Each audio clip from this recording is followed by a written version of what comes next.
ಖಾದ್ಯ ನ್ಯೂಸ್ಗೆ ಸ್ವಾಗತ. ನಾನು ನಂದಿತಾ. ಗ್ರಾಮ ಪಂಚಾಯತಿಗಳಲ್ಲಿನ ಕಸ ಸಂಗ್ರಹಣೆ ಮತ್ತು ಕುಡಿಯುವ ನೀರಿನ ಪೂರೈಕೆ, ಸ್ವಚ್ಛತೆ ಸೇರಿದಂತೆ ಸಿಬ್ಬಂದಿಗಳ ಕಾರ್ಯವೈಖರಿ, ಸರಿಯಾದ ವ್ಯವಸ್ಥೆ ಸ್ಥಿತಿ ಪರಿಶೀಲಿಸುವ ಉದ್ದೇಶದಿಂದ ಗ್ರಾಮ ಪಂಚಾಯತಿಗಳಿಗೆ ಭೇಟಿ ಕಾರ್ಯಕ್ರಮವನ್ನು ಹಮ್ಮಿಕೊಳ್ಳಲಾಗಿದ್ದು ಎಂದು ಜಿಲ್ಲಾ ಪಂಚಾಯತಿನ ಮುಖ್ಯ ಕಾರ್ಯನಿರ್ವಹಣಾಧಿಕಾರಿ ಗಿತ್ತಿ ಮಾಧವ್ ವಿಠಲರಾವ್ ಹೇಳಿದರು.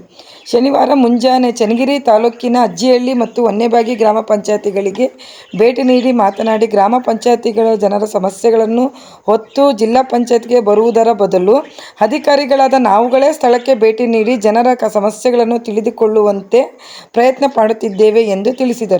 ಈ ಸಂದರ್ಭದಲ್ಲಿ ಇಒ ಪ್ರಕಾಶ್, ಗ್ರಾಮೀಣ ಕುಡಿಯುವ ನೀರು ನೈರ್ಮಲ್ಯ ಇಲಾಖೆಯ EE Lohith Kumar, JE Girish, PDO Satish ಹಾಜರಿದ್ದರು.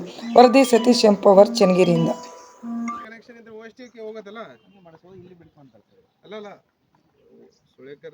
ಗ್ರಾವಿಟಿ ಮುಖಾಂತರ ನೀರು ನೇರವಾಗಿ ಓಎಸ್ಟಿಗೆ ಹೋಗುತ್ತೆ. ಸೊ ಆವಾಗ ನಿಮ್ಗೆ ಕರೆಂಟ್ ಚಾರ್ಜಸ್ 0 ರೂಪಾಯಿ ಇರುತ್ತೆ ಗ್ರಾಮ ಪಂಚಾಯತಿ. ಇವಾಗ ಇವರು ಎಲ್ಲ ಪ್ರತಿದಿನ ಮೋಟರ್ ಶುರು ಮಾಡಿ ಪಂಪ್ ಮಾಡಬೇಕು. ಅಲ್ಲ, ಓಎಸ್ಟಿ ಶುರು ಆಗಬೇಕು. ಸರಿ ಸರ್, ರೆಡಿ ಮಾಡಿ ಇಮಿಡಿಯೇಟ್ಲಿ. ಓಎಸ್ಟಿ ಚೆನ್ನಾಗಿ ಓಎಸ್ಟಿ ಇದೆ. 1 ಲಕ್ಷ ಇಡೀ ಊರು. ನಾನು IAS ಅಧಿಕಾರಿ ಇದ್ದೀನಿ, ಗೊತ್ತಾಯ್ತಲ್ಲ. ಸೊ ನೀವು ನಿಮ್ಮ ಶಾಲೆದಿಂದಾನು ಯಾರೊಬ್ರು IAS ಆಗ್ಬೋದು. ಹೆಂಗೆ ಆಗ್ತಾರೆ IAS? ನಿಮ್ಗೆ ಗ್ರಾಜುಯೇಷನ್ ಡಿಗ್ರಿ ಮುಗ್ದಿದ ನಂತರ UPSC ಎಕ್ಸಾಮ್ ಓದ್ಬೇಕಾಗತ್ತೆ. ಆ ಎಕ್ಸಾಮ್ ಓದ್ಕೊಂಡು ನೀವು ಅದು ಆಗ್ಬೋದು. IAS ಆದ ನಂತರ ಏನಾಗ್ತಾರೆ, DC ಆಗ್ತಾರೆ, CO ಆಗ್ತಾರೆ, ಆಮೇಲೆ ಮುಂದೆ ಹೋಗಿ ಸೆಕ್ರೆಟರಿ ಆಗ್ತಾರೆ. ಬೇರೆ ಬೇರೆ ಇದರಲ್ಲಿ ಪೊಲೀಸ್ ಆಗ್ಬೇಕಂದ್ರೆ ಪೊಲೀಸಲ್ಲಿನೋ ನೀವು ಗ್ರಾಜುಯೇಷನ್ ಮಾಡಿಕೊಂಡು UPSC ಓದಿದ ನಂತರ IPS ಆಗ್ತೀಯ, ಗೊತ್ತಾಯ್ತಲ್ಲ. ಇಲ್ಲ ಜಾಸ್ತಿ ಓದ್ಲಿಲ್ಲ ಅಂದ್ರೆ ರಾಘು ನೋಡ್ತಾ ಇದ್ದಾರೆ.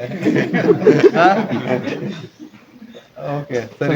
ವಿದ್ಯಾರ್ಥಿ ಸ್ಟೇಟ್ ಲೆವೆಲ್ ಕಾಂಪಿಟೇಷನ್ ಯಾರು ಮಾಡಿದಾರಪ್ಪ? ಬಂದಿಲ್ಲ. ಇವರು ಮಾಂತೇಶ್ ಅಂತ ಸ್ಟೇಟ್ ಲೆವೆಲ್ ಫಸ್ಟ್ ಸರ್ ಬಂದು ಚೆನ್ನಾಗಿ ಇದು ಮಾಡಪ್ಪ. Okay, thank you sir. ಇವತ್ತು ಚನ್ನಗಿರಿ ಒಂದು ಅಜ್ಜಿಹಳ್ಳಿ ಗ್ರಾಮ ಪಂಚಾಯತಿ ವಿಸಿಟ್ ಮಾಡಿದ್ದಾರೆ ಸರ್. ಏನು ಅನಿಸುತ್ತೆ ಸರ್ ಈ ಅಜ್ಜಿಹಳ್ಳಿ ಗ್ರಾಮ ಪಂಚಾಯತಿ ನೋಡ್ಬಿಟ್ಟು? ಎಲ್ಲರಿಗೂ ನಮಸ್ಕಾರ. ಇವತ್ತು ಅಜ್ಜಿಹಳ್ಳಿ ಗ್ರಾಮ ಪಂಚಾಯತ್ ಅಲ್ಲಿ ಬಂದಿದ್ದೀವಿ. ಬೆಳಿಗ್ಗೆ ಪ್ರತಿದಿನದ ಏನು ಕಾರ್ಯಕ್ರಮ ಇರುತ್ತೆ ಬೆಳಿಗ್ಗೆನೇ ನಡೆಯೋ ಗ್ರಾಮಗಳ ಕಡೆ. ಈ ಮುಖಾಂತರ ಇಲ್ಲಿ ಇರ್ತಕ್ಕಂಥ ಶಾಲೆ ಮತ್ತು ಅಂಗನವಾಡಿ, ಗ್ರಾಮ ಪಂಚಾಯತ್ ಕಟ್ಟಡ, ಗ್ರಂಥಾಲಯ, ಆಮೇಲೆ ಕುಡಿಯೋ ನೀರು ವ್ಯವಸ್ಥೆ ಬಗ್ಗೆ ಎಲ್ಲ ಪರಿಶೀಲನೆ ಮಾಡಿದಾಗ ಒಂದು ಶಾಲೆ ಹೈವೇದಲ್ಲಿ, ನ್ಯಾಷನಲ್ ಹೈವೇದಲ್ಲಿ ಹೋಗ್ತಾ ಇದೆ. ಸೊ ಅದಕ್ಕಾಗಿ ಆಲ್ಟರ್ನೇಟಿವ್ ಜಾಗ ಕೊಟ್ಟಿದ್ದಾರೆ ಈಗಲೇ. ಆದರೂ ಶಾಲೆದ ಇನ್ನೂ ದುಡ್ಡು ಬಂದಿಲ್ಲ ಅಂತ ಗ್ರಾಮಸ್ಥರದ ಇದಿತ್ತು, ಕಂಪ್ಲೇಂಟ್ ಇತ್ತು. ಸೊ ತಕ್ಷಣ ನಾನು ನ್ಯಾಷನಲ್ ಹೈವೇದವ್ರಿಗೆ ಇವತ್ತು ಲೆಟರ್ ಮಾಡಿಸಿ ಫಾಲೋ ಅಪ್ ಮಾಡಿ ಬೇಗನೆ ಶಾಲಾ ಕಟ್ಟಲಿಕ್ಕೆ ನಾವು ಪ್ರಾರಂಭ ಮಾಡಿಸ್ತಿದ್ದೀವಿ. ಬೇರೆ ಎಲ್ಲ ಚೆನ್ನಾಗಿ ರೀತಿ ನಡೀತಾ ಇದೆ. ಅದೇ ಗ್ರಾಮಸ್ಥರ ಸಮಸ್ಯೆ ಏನೇನು ಕೇಳಿದಾಗ ಒಂದು OSTನೂ ಕೆಲವೊಂದು ಸುಮಾರು ದಿನದಿಂದ ಡಿಫಂಕ್ಟ್ ಆಗಿದೆ ಅಂತ ಹೇಳ್ತಾರೆ. ಆ OSTನೂ ಸರಿಪಡಿಸಿ, ಸರಿ ಅಂದರೆ OST ಚೆನ್ನಾಗಿದೆ ಬಟ್ ರನ್ನಿಂಗ್ ಇಲ್ಲ. ಯಾಕಂತಂದರೆ ಹೈವೇದಿಂದ ಪೈಪ್ ಡ್ಯಾಮೇಜ್ ಆಗಿ ಸ್ಟಾಪ್ ಆಗಿದೆ ಅಂತ. ಸೊ ಈ OSTನೂ ಸ್ಟಾರ್ಟ್ ಮಾಡಲಿಕ್ಕೆ ನಮ್ಮ RWS ಇಂಜಿನಿಯರ್ಗೆ ಈಗಲೇ ಡೈರೆಕ್ಷನ್ ಕೊಟ್ಟಿದ್ದೀನಿ. ಸೊ ನಮ್ಮ ಕಡೆಯಿಂದ ಹಿಂದೆ ಲೆಟ್ರ್ ಹೋಗಿತ್ತಂತ. ಸೊ ಅದಕ್ಕೆ ಹೈವೇದವ್ರಿಗೆ ಈ ಮತ್ತೆ ಫಾಲೋ ಅಪ್ ಲೆಟ್ರ್ ಹೋಗಿ, ಯಾಕೆಂದರೆ ಅವರು ಡ್ಯಾಮೇಜಸ್ ಮಾಡಿದ್ದಾರೆ ಅಂದರೆ ಅವರೇ ರಿಪೇರ್ ಮಾಡಬೇಕಾಗತ್ತೆ. ಸೊ ಅದಕ್ಕಾಗಿ ನಾವು ಖಂಡಿತ ಫಾಲೋ ಮಾಡ್ತೀವಿ. ಸರ್, ಈಗ ತಾವು CS ಆಗಿದ ಮೇಲೆ ದಾವಣಗೆರೆ ಜಿಲ್ಲೆಯಲ್ಲಿ ಎಲ್ಲ ಅಧಿಕಾರಿಗಳನ್ನು ಆ್ಯಕ್ಟಿವ್ ಆಗಿದ್ದಾರೆ ಸರ್. ಈ ಏನಂತಂದರೆ CS ಬೆಳಗ್ಗೆನೇ ಮುಂಜಾನೆ ಭೇಟಿ ನೀಡ್ತಾರೆ, ಬಟ್ ಭೇಟಿ ನೀಡೋಂಥ ಸಮಯನೂ ಗೊತ್ತಾಗಲ್ಲ, ಏನೂ ಇಲ್ಲ. ರಾತ್ರಿ TP ಕೊಡ್ತಾರೆ, ಬೆಳಗ್ಗೆನೇ ಬರ್ತಾರೆ ಅಂತ. ಸಡನ್ ವಿಸಿಟ್ಗಳಿಗೆ ಏನು ಸರ್, ಹಂಗೆ ಅಧಿಕಾರಿಗಳನ್ನು ಆ್ಯಕ್ಟಿವ್ ಮಾಡ್ಬೇಕಂತಾರೆ ಹೆಂಗೆ ಸರ್ ಅದು? ಅಲ್ಲ, ಸಡನ್ ಯಾರಿಗೆ ಗೊತ್ತಾಗಲ್ಲ. ಗೊತ್ತಾಗಿದ್ರೆ ಮತ್ತೆ ಎಲ್ಲ ನಾರ್ಮಲ್ ವಿಸಿಟ್ ಥರ ಇರುತ್ತಲ್ಲ. ಸೊ ಇದು ಸರ್ಪ್ರೈಸ್ ವಿಸಿಟ್ ಥರ ಇರೋದು. ಸೊ ಅದಕ್ಕಾಗಿ ಏನು ಪರಿಸ್ಥಿತಿ, ವಾಸ್ತವ ಸ್ಥಿತಿ ಯಾವಾಗ ಗೊತ್ತಾಗೋದು?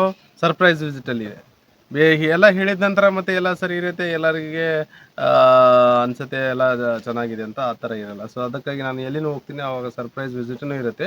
ಜನರಿಗೆ ಎಲ್ಲರಿಗೆ PDOಗೆ ಹೇಳ್ತಿರ್ತೀನಿ ರಾತ್ರಿನೂ, ಅಧ್ಯಕ್ಷರಿಗೆ, ಗ್ರಾಮಸ್ಥರಿಗೆ, ಎಲ್ಲ ಚುನಾಯಿತ ಸದಸ್ಯರಿಗೆ, ಯಾರ್ಯಾರದೇ ಇಶ್ಯೂ ಇದೆ ಅವ್ರಿಗೇನು ಹೇಳಿ ಅಂತ ಅವ್ರು ಹೇಳ್ತಾರೆ. ಹೇಳಿಲ್ಲ ಅಂದರೆ ನಾನು ಪೂರ್ತಿ ಊರು ಅಡ್ಡಾಡುವಾಗ ಎಲ್ಲರೂ ಇದ್ದೇ ಇರ್ತಾರೆ ಅಲ್ಲಿ, ಹೌದಲ್ಲ?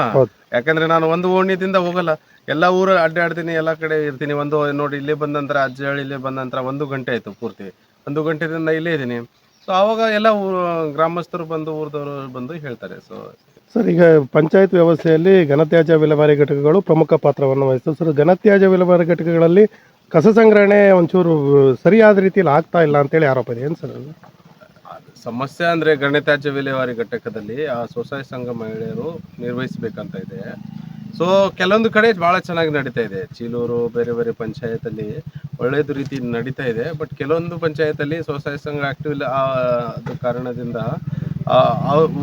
ಏನಿದೆ ಸಿಸ್ಟಮ್ ಅಂದರೆ ಅವರು ನಿರ್ವಹಿಸಬೇಕು, 30 ರೂಪಾಯಿ ಪ್ರತಿ ಮನೆಗೆ ಚಾರ್ಜ್ ಮಾಡಬೇಕು, 30 ರೂಪಾಯಿ ಚಾರ್ಜ್ ಮಾಡಿಕೊಂಡು ಆಮೇಲೆ ಏನು ಕಸ ಬರುತ್ತೆ ಆ ಕಸ ನಿರ್ವಹಣೆದಿಂದ ಆ ಕಸಕ್ಕೆ ಸೇಲ್ ಮಾಡಿಕೊಂಡು ಸೇಲ್ ಮಾಡಿದ ನಂತರ ಏನು ಇದು ದುಡ್ಡು ಉಳಿತದೆ ಅದರದಿಂದನೂ ನಿರ್ವಹಿಸಬೇಕಂತ ಇದೆ. ಸೊ ಇವಾಗ ಕಸ ಜನರೇಟ್ ಮಾಡಿ ಅದು ಸೇಲ್ ಆಗ್ತಾ ಇಲ್ಲ, ಕೆಲವೊಂದು ಕಡೆ ಸೆಗ್ರಿಗೇಟ್ ಆಗ್ತಾ ಇಲ್ಲ, ಕೆಲವೊಂದು ಕಡೆ ಸಮಸ್ಯೆಗಳಿವೆ. ನಾವು ಸಮಸ್ಯೆ ಸರಿಪಡಿಸಲಿಕ್ಕೆ ಪ್ರಯತ್ನ ಮಾಡ್ತಾ ಇದ್ದೀವಿ. ಸರ್, ಈ ಪಂಚಾಯತ್ ವ್ಯವಸ್ಥೆಯಲ್ಲಿ ಕುಡಿಯೋ ನೀರು ವ್ಯವಸ್ಥೆ ಎಲ್ಲರೂ ಪ್ರಾಬ್ಲಮ್ ಇದೆಯಾ ಅಂತ ಹೇಳಿ ಸರ್? ಚನ್ನಗಿರಿ ತಾಲೂಕಲ್ಲಿ ಎಲ್ಲರೂ ಪ್ರಾಬ್ಲಮ್ ಇದೆಯಾ ಅಂತ ಹೇಳಿ? ಇಲ್ಲ, ಏನು ಪ್ರಾಬ್ಲಮ್ ಇಲ್ಲ. ನಾನು WTP ನೋಡಿದ್ದೀನಿ, MUS ಸ್ಕೀಮ್ ನೋಡಿದ್ದೀನಿ.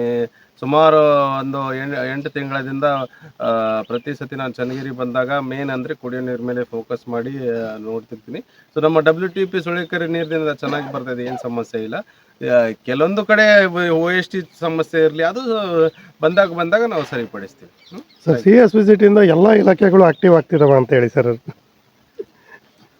ಅಲ್ಲ ಪಂಚಾಯತ್ ಒಂದೇ ಅಲ್ಲ, ಎಲ್ಲ ಇಲಾಖೆಗಳು ಆಕ್ಟಿವ್ ಆಗ್ತಿದಾವ ಅಂತೇಳಿ. ಸೊ ನೋಡ್ರಿ, ಇದು ಉದ್ದೇಶ ಅಂದ್ರೆ ಅದೇ, ಈಗ ಬೆಳಿಗ್ಗೆ 6 ಗಂಟೆಯಿಂದ ಶುರು ಮಾಡಿ 10 ಗಂಟೆಗೆ ವರೆಗೆ ನಡೆಸಿ ಉದ್ದೇಶ ಏನಂತ ಅಂದ್ರೆ, ನಾರ್ಮಲ್ ಟೈಮಲ್ಲಿ ಆಫೀಸ್ ಟೈಮಲ್ಲಿ ಟೈಮ್ ಸಿಗಲ್ಲ ವಿಸಿಟ್ ಮಾಡಲಿಕ್ಕೆ. ಆಮೇಲೆ ನಾರ್ಮಲ್ ಟೈಮಲ್ಲಿ ವಾಸ್ತವ ಸ್ಥಿತಿ ಗೊತ್ತಾಗಲ್ಲ. ಇವಾಗ ಜನರ ಜೊತೆಗೆ ಮಾತಾಡಿದ ನಂತರ, ಅವರಿಗೆ ಕೇಳಿದ ನಂತರ, ಅವ್ರಿಗೆ ಪ್ರತಿಯೊಂದು ಪಂಚಾಯತ್ಗೆ ನಾನು ಪ್ರತಿದಿನ 2-3 ಪಂಚಾಯತ್ ಕವರ್ ಮಾಡ್ತೀನಿ. ಸೊ 1 ಗಂಟೆ, 1.5 ಗಂಟೆ, 2 ಗಂಟೆ ಕೆಲವೊಂದು ಪಂಚಾಯತಲ್ಲಿ ಇರ್ತೀನಿ.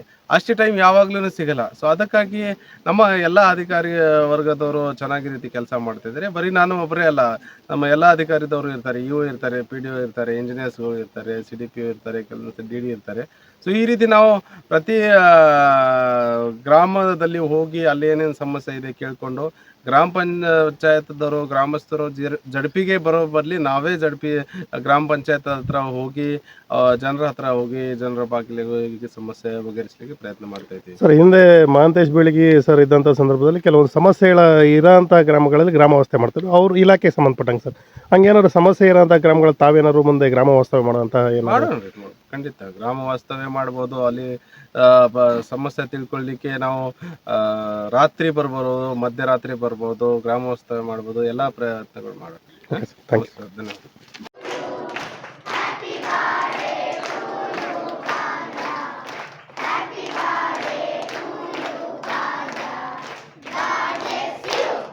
Very good. Happy birthday.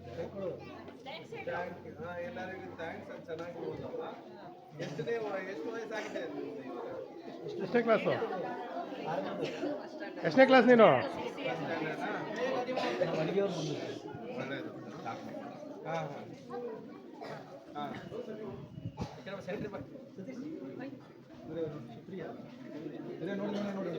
ಇರಲಿ. ಹಾಂ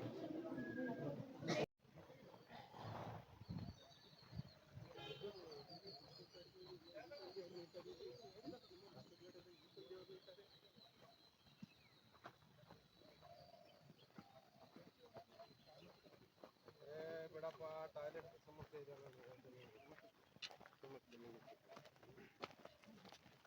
ಟಾಯ್ಲೆಟ್ ಏನು ಸಮಸ್ಯೆ? ಒಳಗಡೆ ನೀವು ಆರಿಸ್ಲಿಕ್ಕೆ ಟಾಯ್ಲೆಟ್ ಸಮಸ್ಯೆ. ಬೆಳಿಗ್ಗೆ ಎಷ್ಟು ಹೊತ್ತಿಗೆ ಮುಗಿತದೆ ನಿಮ್ದು? 11. ಸರಿನಾ? 11 ಗಂಟೆದಿಂದ 2 ಟಿಪ್ಪರ್ ಅಲ್ಲೇ ಹಾಕಿ ಸೆಗ್ರಿಗೇಟ್ ಮಾಡಿಕೊಂಡು ಅಲ್ಲೇ ಆರಿಸ್ಕೊಂಡು ಮುಗಿತಲ್ಲ ಸರ್. ಬರೀ ಬೂದಿ ಅದು ಆಗ್ತಾರೆ ಸರ್. ಬರೀ ಅದೇ ನಾವು ಹಂಗೆ ಮಾಡ್ತಿದ್ವಿ ಸರ್. ಬರೀ ಬೂದಿ ಎಲ್ಲ ಕಸ, ಹೊಟ್ಟಿ ಕಸದ್ದು, ಮಣ್ಣಿಂದ ಎಲ್ಲ ಆ ಥರ ಪ್ಯಾಂಪರ್ಸ್ ಡೈಪರ್ಸ್ ಹಾಕ್ತಾರೆ ಕಸ. ಮತ್ತೆ ಅವರು ಅವ್ರು ಹೇಳ್ತಾರೆ ಗ್ರಾಮ ಪಂಚಾಯತ್ ಅವರು ಬೂದಿ ಹೊಟ್ಟಿ ಕಾರ್ಪೊರೇಷನ್ ಅವ್ರು ಮಾಡ್ತಾ ಇದಾರಲ್ಲ. ಕಾರ್ಪೊರೇಷನ್ ಸಿಟಿಯಲ್ಲಿ ಎಷ್ಟು ಕಸ ಇರುತ್ತೆ ಅಷ್ಟೇ ಇರುತ್ತೆ. ಇಲ್ಲಿ ಹೊರಗಡೆ ಅದು ಶೆಡನು ಮತ್ತೆ ಪ್ಯಾಸೇಜ್ ಹಾಕಿ ಬಿಟ್ಟಿದ್ದಾರೆ. ಅಲ್ಲೇ ಆರಿಸ್ಕೋಬೇಕು, ಅಲ್ಲೇ ಇದು ಮಾಡಬೇಕು. ನೀವೇನ್ ಮಾಡ್ತೀರಾ ನಾನು ಹೇಳ್ತೀನಿ. ಊರಲ್ಲಿ ಹೋಗ್ತೀರಾ, ಅಡ್ಡಾಡ್ತೀರಾ, ಪೂರ್ತಿ ಕಸ ತಂದು 10-11 ಗಂಟೆಗೆ ಡಂಪ್ ಮಾಡ್ತೀರಾ. ಆಮೇಲೆ ಹೋಗ್ತೀರಾ, ಆಮೇಲೆ ಬೆಂಕಿದಿಂದ ಸುಟ್ಬಿಡ್ತೀರಾ. ಆಗ್ಬಾರ್ದು. ಇಲ್ಲಿ ಏನ್ ನೋಡಿ, ಬೆಂಕಿದಿಂದ ಕಾಂಪೌಂಡ್ ಇಲ್ಲ ಟಾಯ್ಲೆಟ್ ಸಮಸ್ಯೆ ಇಲ್ಲಪ್ಪ. ಸಮಸ್ಯೆ ಇರೋದು ಕಸದ ಸೆಗ್ರಿಗೇಷನ್ ಆಗ್ತಾ ಇಲ್ಲ, ವಿಲಗೀಕರಣ ಆಗ್ತಾ ಇಲ್ಲ, ಆಯ್ತಲ್ಲ. ಸೆಪರೇಟ್ ಮಾಡ್ಕೊಂಡು ನೀವು ಪ್ಲಾಸ್ಟಿಕ್ ಒಂದು ಚೀಲ ನಿಮ್ ಸುಮಾರು ಗ್ರಾಮ ಪಂಚಾಯತಿ ಬಹಳ ಚೆನ್ನಾಗಿ ಮಾಡ್ತಾ ಇದ್ದಾರೆ. ಸೊ ಚೀಲೂರಲ್ಲಿ ಬೇರೆ ಬೇರೆ ಕಡೆ, ಕಬ್ಬಳದಲ್ಲಿ ಮಾಡ್ತಾ ಇದ್ದಾರೆ, ಬೇರೆ ಕಡೆನೂ ಮಾಡ್ತಾ ಇದ್ದಾರೆ. ಸೊ ಅಲ್ಲಿ ಪ್ರತಿಯೊಂದು ಪ್ಲಾಸ್ಟಿಕ್ ಇದ್ರೆ ಪ್ಲಾಸ್ಟಿಕ್ ಒಂದ್ ಕಡೆ, ಪ್ಲಾಸ್ಟಿಕ್ ಬಾಟಲ್ ಇದ್ರೆ ಬೇರೆ ಕಡೆ, ಕಬ್ಬಿಣದ ಏನಾದ್ರು ಇದೆ ಅದು ಬೇರೆ ಕಡೆ, ಗಾಜಿನ ಇದ್ರೆ ಬೇರೆ ಕಡೆ.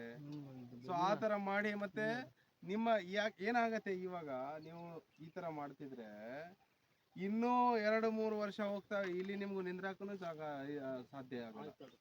ಮಾಡ್ತೀವಿ. ಚರಂಡಿ ಕಸ ತಂದು ಹಾಕಿದಾರಲ್ಲ, ಅದು ಹಿಂಗೆ ಜಾಸ್ತಿ ನಿಮ್ಗೂ ನಿಂದ್ರಾಕ ಜಾಗ ಆಗಲ್ಲ. ಇಲ್ಲಿ ಇಷ್ಟು ವಾಸನೆ ಬರುತ್ತೆ, ನೋಣಗಳು, ಎಲ್ಲಾ ಸಮಸ್ಯೆ. ಮಳೆಗಾಲದಲ್ಲಿ ಸಾಧ್ಯನೂ ಇಲ್ಲ ಇಲ್ಲಿ ಆಗ್ಲಿಕ್ಕೆ.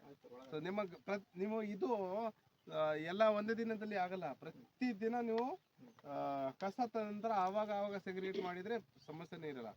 ಜಾಸ್ತಿ ದಿನ ಮೀಟಿಂಗ್ ಮಾಡಿದ್ದೀನಿ ಸರ್. ನಾನು ಇವನ್ನ ಹೋದ ತಿಂಗಳು ಇವನ್ನೆಲ್ಲ ಕರೆಸಿ ನಾನು ಮೀಟಿಂಗ್ ಮಾಡಿ ಪ್ರತಿಯೊಂದು ಹೇಳಿದ್ದೀನಿ ಸರ್.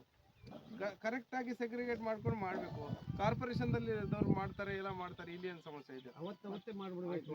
ಅವತ್ತೇ ಮಾಡಿದ್ರೆ ಸಮಸ್ಯೆ ಆಗಲ್ಲ. ಒಂದ್ಸತಿ ನೀವು 10 ದಿನದ ಒಂದ್ ಸತಿ ಮಾಡ್ತೀನಿ ಅಂದ್ರೆ ಮಾಡ್ಲಿಕ್ಕೆ ಸಾಧ್ಯ. ವಾಸನೆ ಬರುತ್ತೆ ಫುಲ್. ಒಳಗಡೆ ಹಾಕೊಂಡು ಅವತ್ತೇ ಮಾಡಿ ಸೆಗ್ರಿಗೇಟ್ ಮಾಡ್ಕೊಂಡು ಇದು ಮಾಡಿ. ಆಮೇಲೆ ಯಾವ ಗೊಬ್ಬರ ಆಗೋದು ಇದು ಇರುತ್ತಲ್ಲ, ಅವಾಗ ಒಂದು ಪಿಟ್ ಹಾಕೊಂಡು ಅದ್ರಲ್ಲಿ ಡಂಪ್ ಮಾಡಿ, ಗೊಬ್ಬರ ಆಗೋ ರೀತಿ. ಇಲ್ಲ ಪ್ಲಾಸ್ಟಿಕ್ ಬರಬಾರ್ದು, ಯಾವುದೇ ಇದು ಬರಬಾರ್ದು. ಬಾಟಲ್ ಗಿಟ್ಲಿ ಎಲ್ಲ ಸೆಗ್ರಿಗೇಟ್ ಮಾಡ್ಕೊಂಡು ಮಾಡಬೇಕು. ಇಲ್ಲ ಸರ್, ಜಾಗ ಇದೆ, ಆಶ್ರಯ ಯೋಜನೆ ಜಾಗ. ಹೇಳಿ